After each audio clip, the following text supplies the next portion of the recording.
My name is S.J. Klepecki.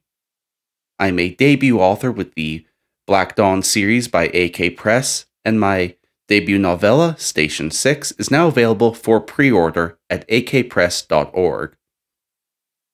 This is going to be a reading of, first page and a half. Chapter 1. Some 60 million miles away from Earth, Max was hungry, nearly broke, and standing in line for an ill-advised everything burrito. Everything, of course, still meant that there was no meat, only off-brown, tasteless soy protein. But that was the price they paid for not being wealthy enough to go to the proper restaurants. They were still tabulating the money in their head, how they had 3 days left until payday, but need to eat before work and just did not have the damn time to make breakfast that morning. Their mind broke their current balance, plus payday, into portions for rent, bills, HRT, food, and that meager sum just shrank further. "That'll be $7.23, mumbled the employee through his exhaustion. Poor man didn't even have time to caulk his hat right. Max extended their hand, the corp-mandated pay pad on the heart line of their palm, passed under the laser reader. The machine beeped a merry tune, and Max turned around without saying thanks, hurrying off to work. A twinge of guilt pulled at them as they considered their bank account shrinking.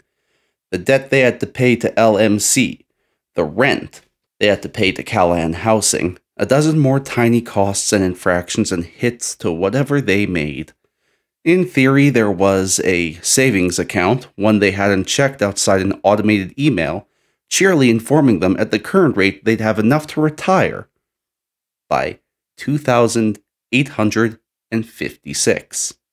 Only 723 years left. Fucking joke. And overhead, as they moved through the food court, was the station owner. Not in person, of course. On the massive screens that flanked each side of the food court, there was a blonde man with chiseled features, a butt chin, and so much product in his hair it looked kind of like a congealed mass of platinum dye in the light. Mr. Ash, CEO of LMC and personal overseer of this Station 6, speaking his pre-recorded announcements. "Hello, my LMC family." Max wished they hadn't broken their earbuds, what they would give for the chance to let Electrodrone albums drown out his words, but they supposed the world hadn't been fair thus far and wouldn't start now. "I am pleased to report that because of our hard work, preparations for the future have been going along quite well. The automated future plan is in full swing, all thanks to you. New vistas to explore are opening, new worlds are being made, and you are all vital to that. Remember, LMC leads the future we all build together. Any concerns about your upcoming employment opportunities may be directed to the relevant offices." Max concealed their rage. If they had an ounce less restraint, an iota less fear, they would throw the burrito at the screen and start ranting. They couldn't, of course. That got them arrested, searched, security would get involved. It would be a mess. They bit their tongue as they walked. 7 weeks ago, automation had been announced.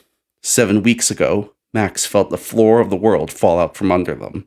The entire station was to be converted, made into a resort and vacation destination with exactly as few human personnel as it needed to stay functional. Every damn worker was going to be given a new employment opportunity elsewhere.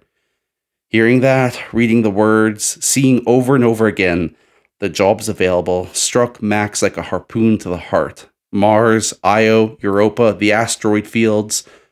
The writing was on the wall. If automation went through, LMC would send them deeper into the solar system, trap them in another contract, another binding set of legal chains.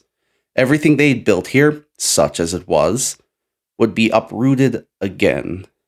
They'd been displaced once when they signed up for this station. They remembered the recruiter's office clearly. Sterile, clean, eggshell-colored, and logo-filled. The kind smile of the cute recruiter and the scratch of stylus against screen. A 5-year contract. followed by a trip back to Earth provided they could pay off the cost of the trip. Monthly installments, of course. It sounded good, what with all their other prospects dissolving after they gave up on college. Those debts, starting with the cost of a round trip and compounded by rent and utilities and more, had done nothing but grow. Not through any fault of their own. Paid $8 an hour, they ended up splitting that as best they could, but between food, rent, and utilities, it was never enough to fully cover the basics. Every month there was something that had to be shifted, an offer from the company to mercifully take on whatever Max couldn't pay for and add it to the mountain. With interest, of course. And that concludes the reading from Station 6 by S.J. Klepecki. If you're interested in this book, please consider pre-ordering it right now from akpress.org. Thank you.